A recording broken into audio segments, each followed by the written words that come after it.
What is up, you guys, and welcome to the RT Sidebar Podcast, your go-to source for respiratory care insights, education, and inspiration. As a co-host, I'm here to reshare the thought-provoking conversations, expert perspectives, and the latest in respiratory therapy. Whether you're a student, clinician, or just curious about the field, you are in the right place. So grab a cup of coffee, sit back, and join us as we dive into today's episode. Let's get started. A podcast by respiratory leaders for respiratory leaders. This is RT Sidebar. Stay tuned.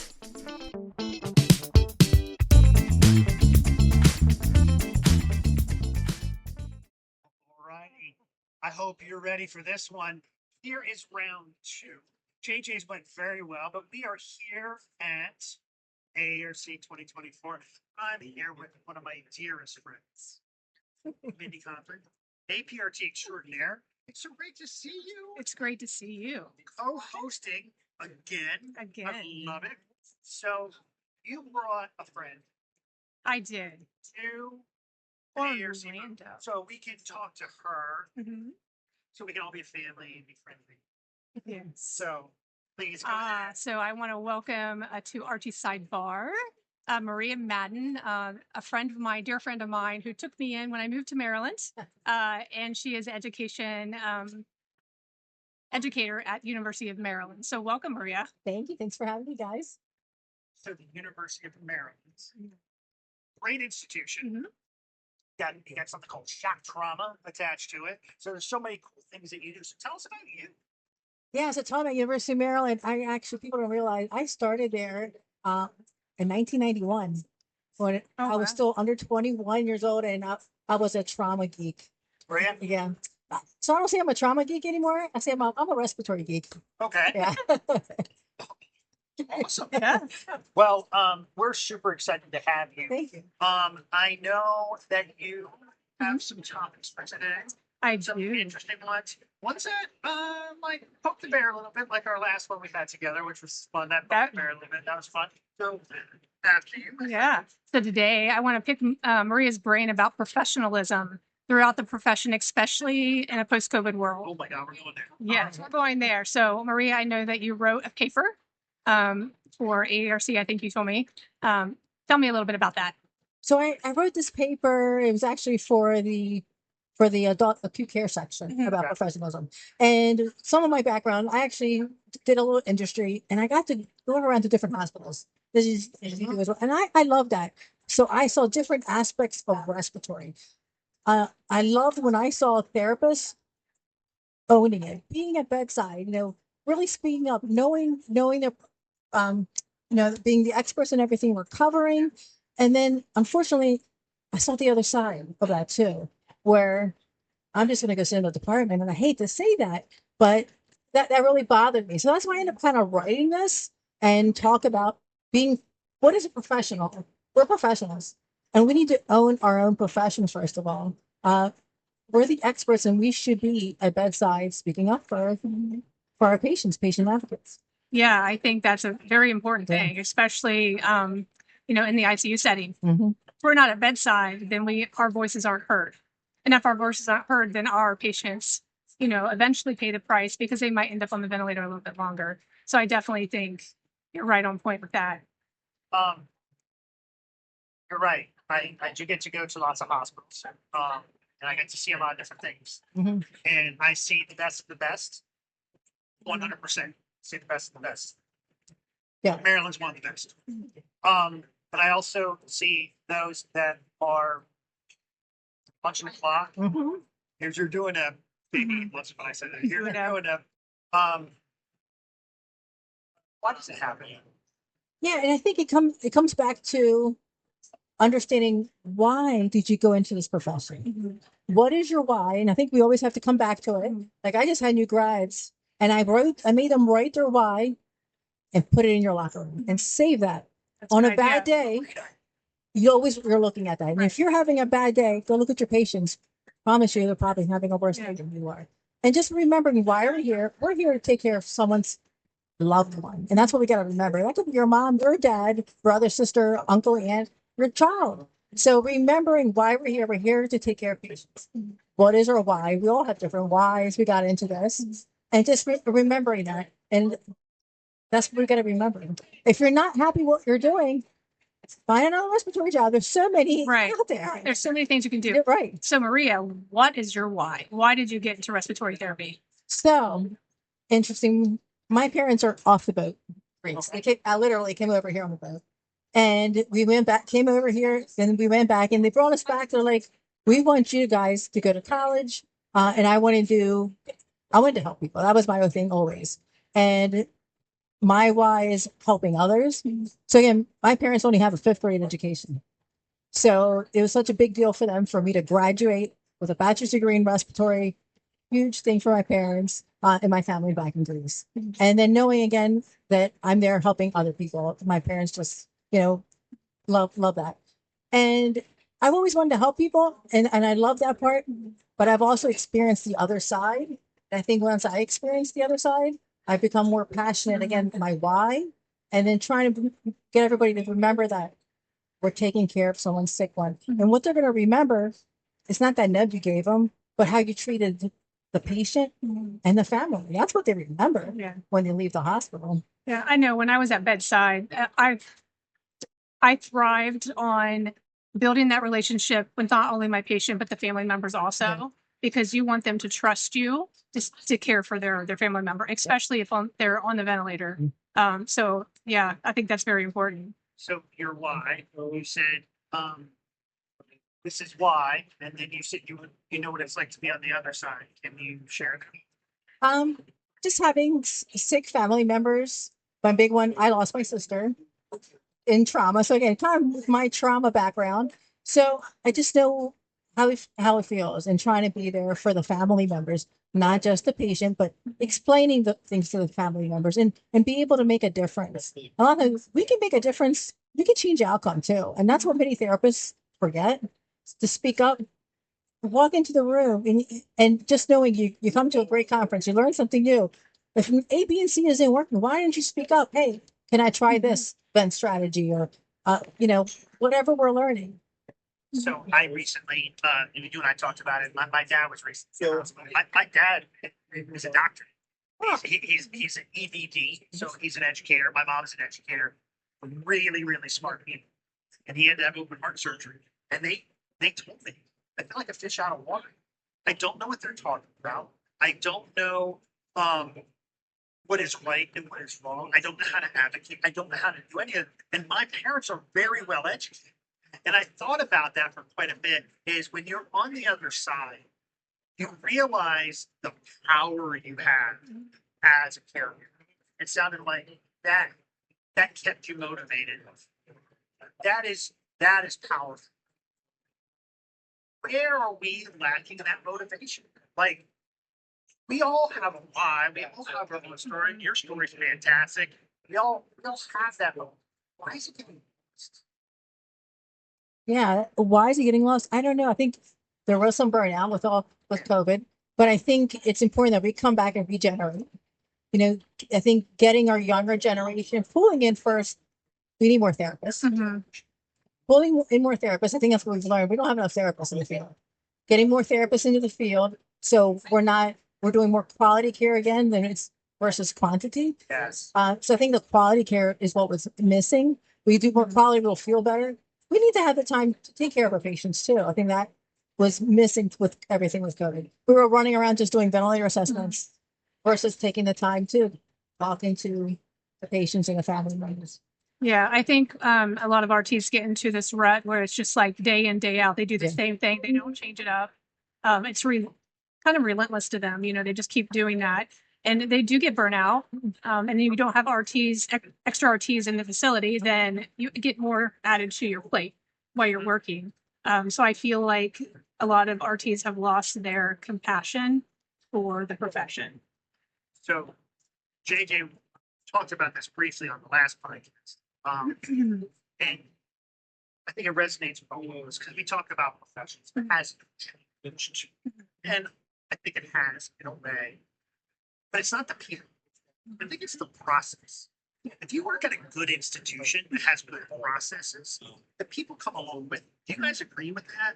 Like, if you have bad processes and you're just here, you're doing it for no reason whatsoever, like that's soul crushing. Right? Don't you think? Mhm. Like let's talk about that. Like maybe you have a different role now. Right. If you see RTs and not everyone's made the same, like what happened to their what happened to them? Is this a process problem? What is it? What is it that you see? I think a lot of it for the newer RTs, they come in, they're excited. And then they get around the RTs that have been in the profession for a long time and they hear the negative. And then it kind of gets their motivation kind of drops a little bit because you're like, okay, if this is a pointless profession, I can't grow in my profession, then why should I go the extra mile? And I think a lot of that comes back to our departments that we work in. You know, it has to come from the top to the leaders that, hey, you know, this is your job. This is what you need to do. Try to go out with kind heart. Keep, you know what I'm saying? Try to be Human, human. Yeah, I think we've lost that in healthcare across the board. Just not, humanity, yes. self-care. Yeah, it's just a job to a lot of people. Yeah. You, It's sad. do you see that too? I do. Again, and then try to make those therapists think again, what is your why? Yeah. Bring them back to that. Those older therapists, bring them back to their why. The younger therapists, yes, they're ready to go. And we need to move those older Yeah. experienced therapists, right? So I don't want to say older because that puts me in I'm getting there, guys. Just getting there. We're good. but motivate even our experienced therapists. And I think some of it comes back to the directors Yeah. too. Directors need to be held accountable. We need to have protocols in departments. I think that will stimulate folks as well. If I have a protocol, I'm using my brain versus being a knob turner, waiting for the next order. Yeah. So I think directors need to be held accountable to making sure we have protocols so therapists can use their brain and you know really feel like as a therapist versus a technician.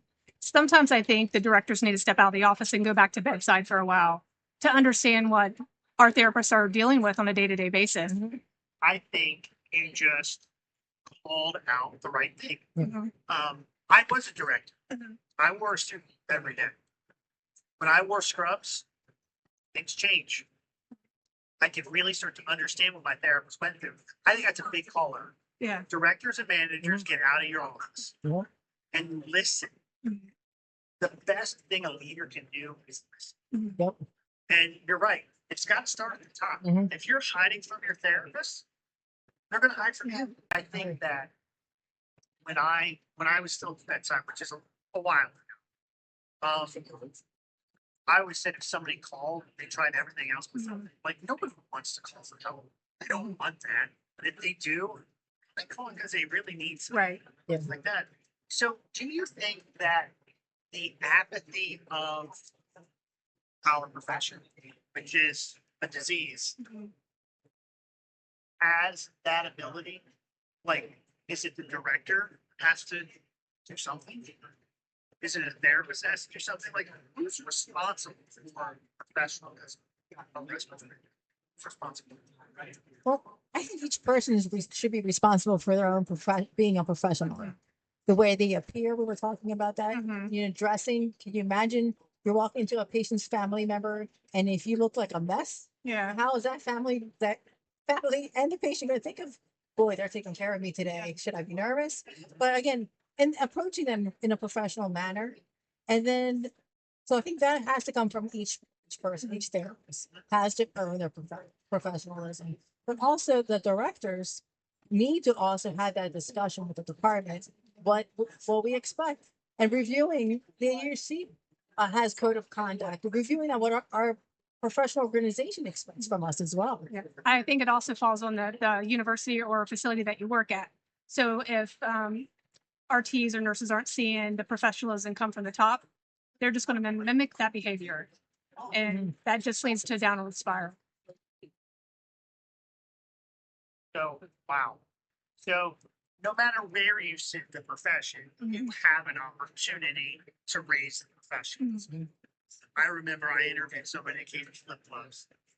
Yeah. And the person I was, I'm like, oh my God, that just happened. And I looked to my partner, Thompson, I'm the Phoenix guy, he's a no guy. And he's like, do you have any questions? I'm like, no, Yeah. I do not have any questions whatsoever.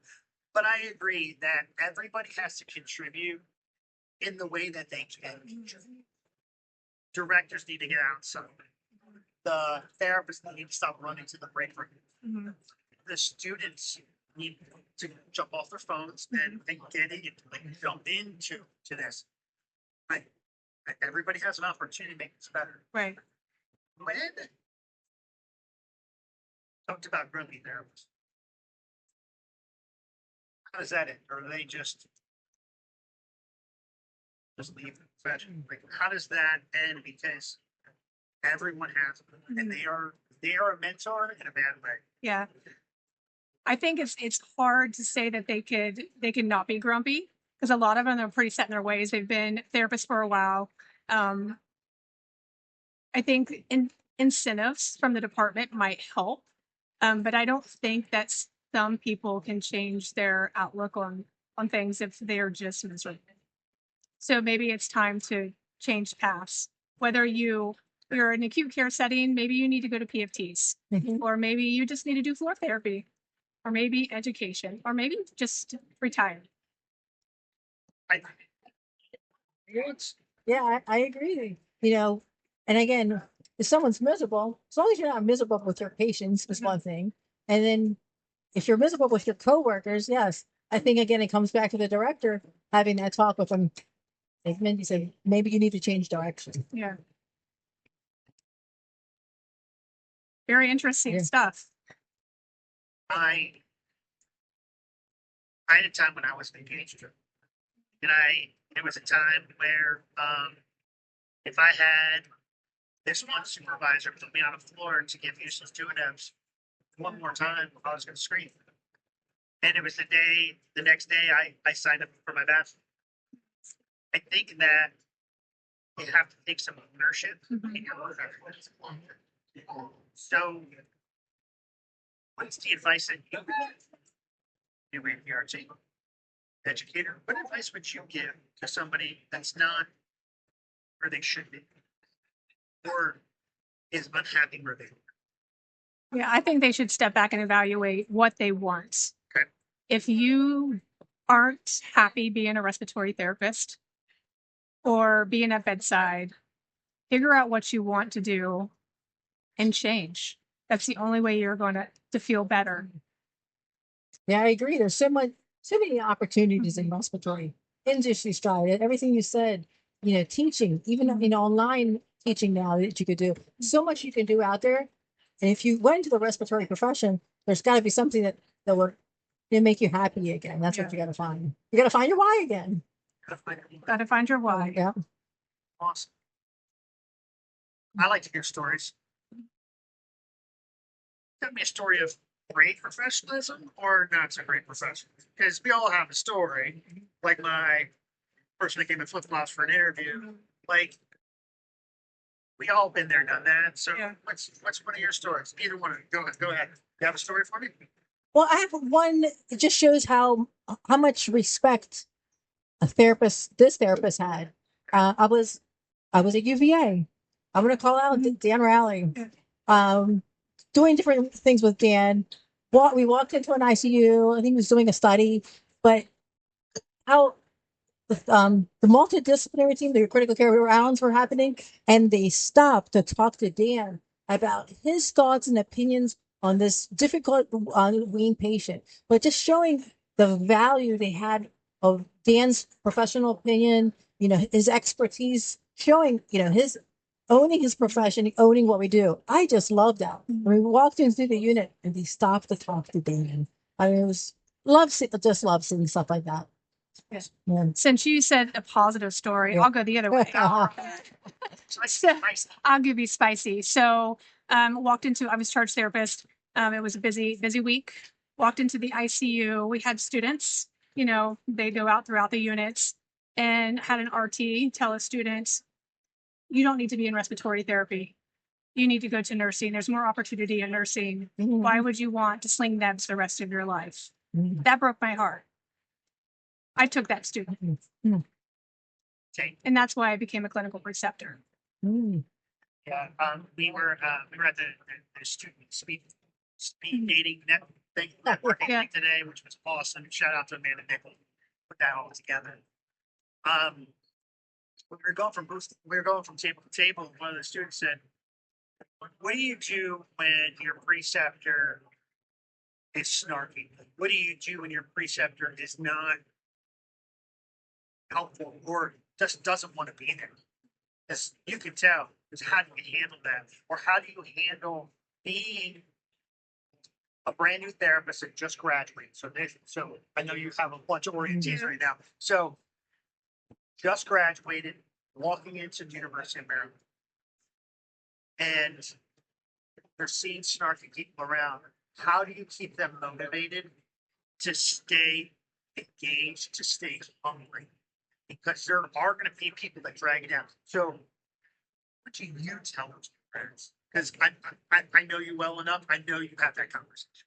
I mean, I tell them to stay positive. A lot of therapists have been through a lot. I've been here for a while, but stay positive. This is a great place, and a lot of hospitals, great place to learn. And if the key is with the new grads, feeding them all the education material right now where they're hungry for materials like that. Feeding them all the education you can, to making them keep growing, because they're going to be the future of our departments. Oh my God, thank you for saying that, because that's what I told them today. I go, you guys as students are going to fix this profession. I am not. You guys are going to fix it. So,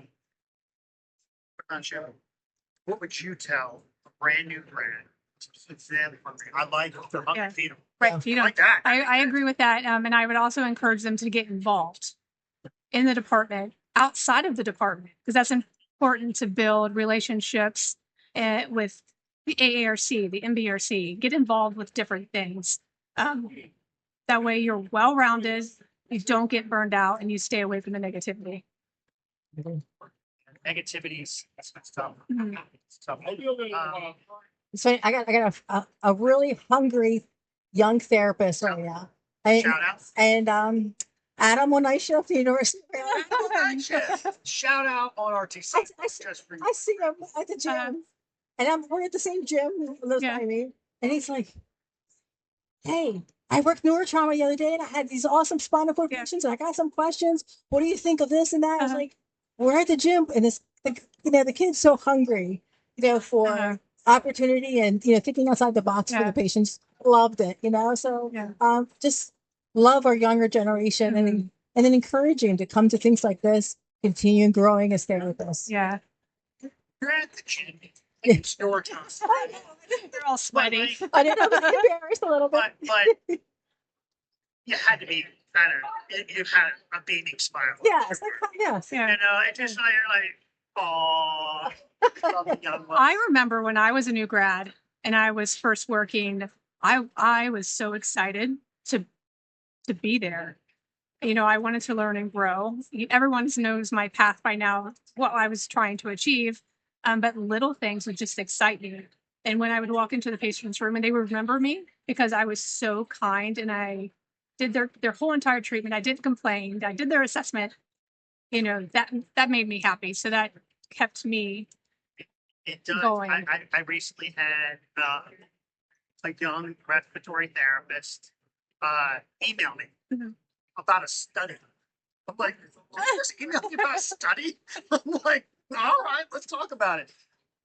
When they're hungry, they have that light, right? They have that light, that beam inside of them, and you really want to just nurture it.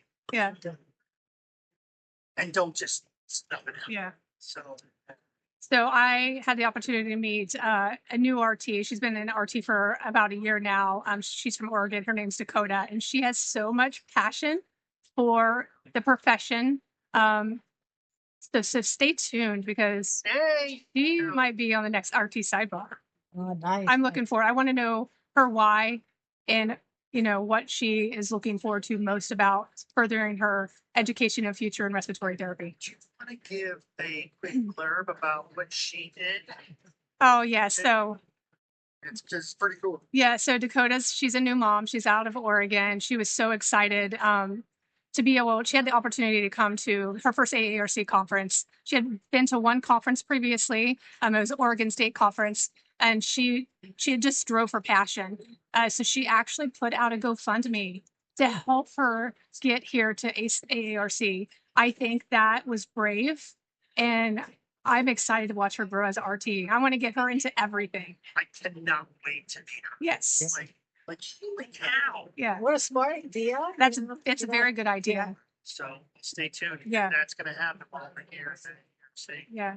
I know. I love it. Mhm. I love it so much. I remember this so vividly when it comes to each student or new grad that became something, and I feel like I had a part of it. So I was working in the NICU, and we're taking care of this patient relatively under control. Like you know, the NICU stinks for the first like Yeah. 48 hours, and you just watch them grow. It's kind of boring. Well, we had to give a second dose of surfactant, like 12 hours later. Like, I know it's not that big of a deal. Oh, we're gonna put this surfactant, we're gonna put it in the airway. And she goes, well, what can I do to help? I go, you're gonna neopuff them. Oh. She went white. She's like, what?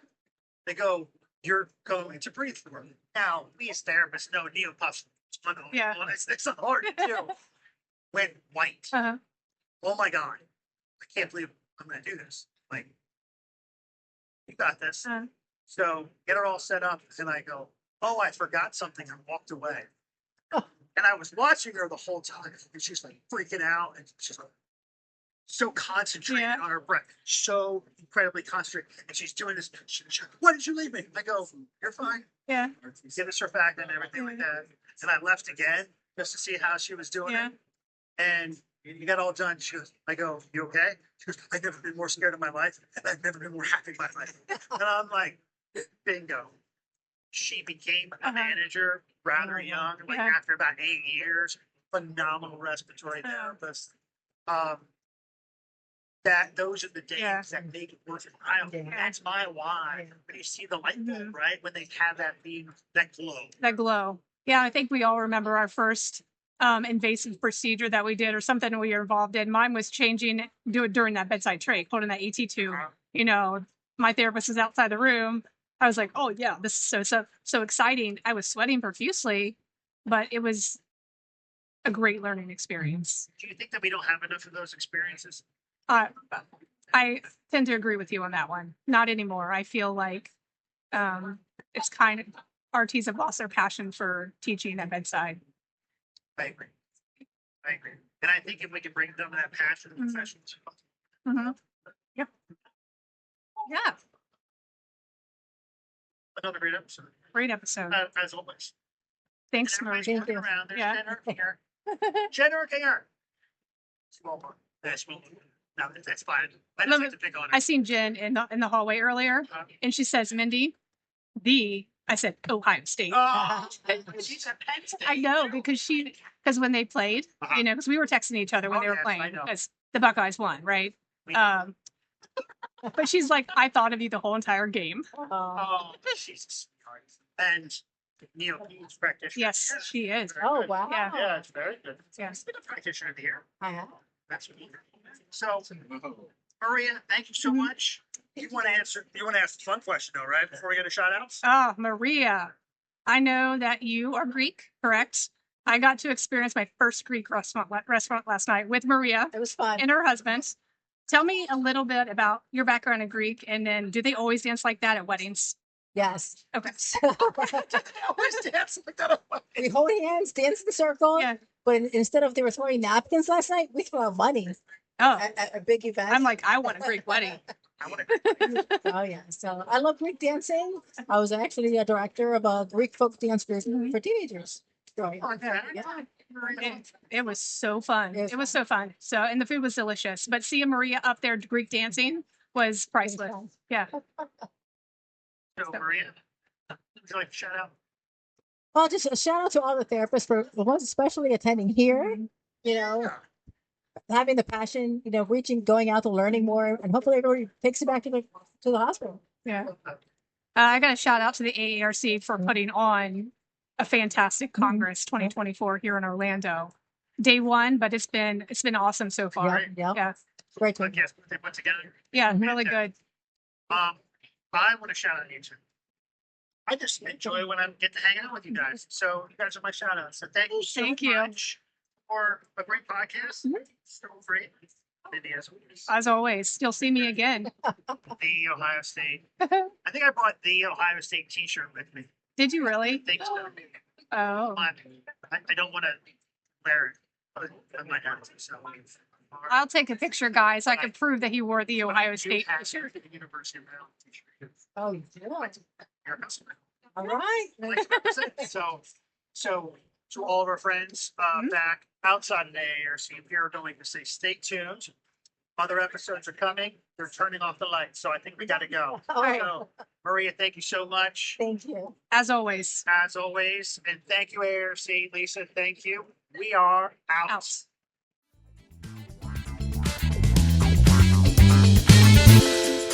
Vapotherm does not practice medicine or provide medical services or advice. Any clinical recommendations provided herein are solely those of the speaker. Practitioners should refer to the full indications for use and operating instructions of any products referenced before use. Pelvichco and Hayes are employees of Vapotherm. Butler is a paid consultant, and our guest is not compensated.